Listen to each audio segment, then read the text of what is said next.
Hi, my name is Shannon, and I'm a spinning instructor at the Northeast Courthouse and Downtown Courthouse, and pretty much have taught at every gym location for the Courthouse Racket and Fitness Club. This is a spin bike, which is, of course, the basic tool that we use in spinning classes, and I'm going to demonstrate how to properly set up your spin bike. This is the saddle, or what we commonly call the seat of the spin bike. You can move it forwards and up and down, and that's going to determine how you're seated throughout the 45 minutes or an hour class, depending on what class you start off on.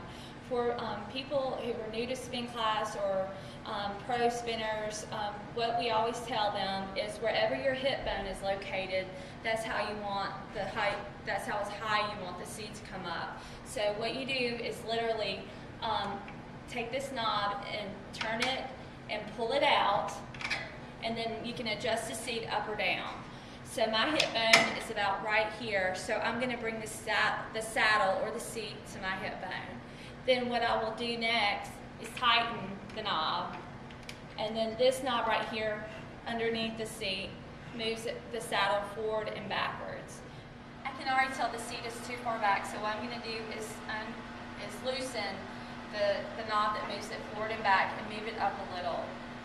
Then what I would have a spinner do is then get on the bike, put their feet in the saddle, in the stirrups rather, not the saddle, and pedal for me. My hands are right here in hand position 2. The next thing I'm going to look for on the spinner is to make sure that their pedal at a 3 o'clock position, that their knee is directly over their shoestring. So what I always tell them is if you can see your knee blocking out your shoelace at the top of your tennis shoe, then you're good.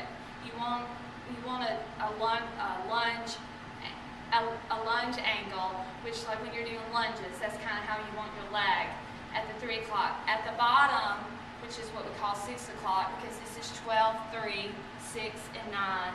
At 6 o'clock, which is the bottom, you want about a 5-degree bend in your knee. You never want your knee locked out, and you never want it too much where it's hyperextended. When it's at the bottom, you want to adjust a 5-degree bend so that your pedaling is very natural.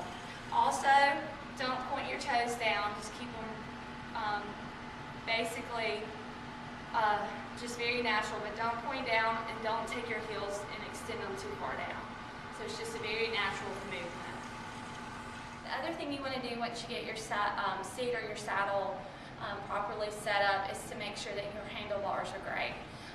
Because your handlebars are not going to be really used much other than helping sustain you during class.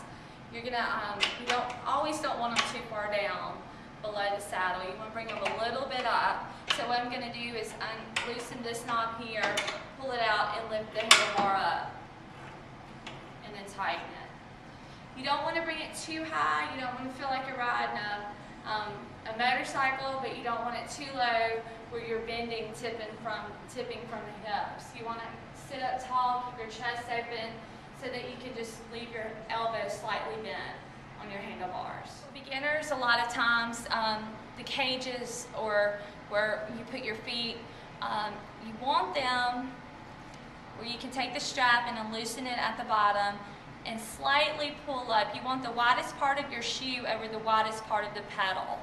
So you don't want it too tight where it's like wearing a bad tight shoe that's too small for your foot. You just want your foot where it's in there, but your toes are not jammed, but your widest part of your foot is over the widest part of the pedal. And then you take it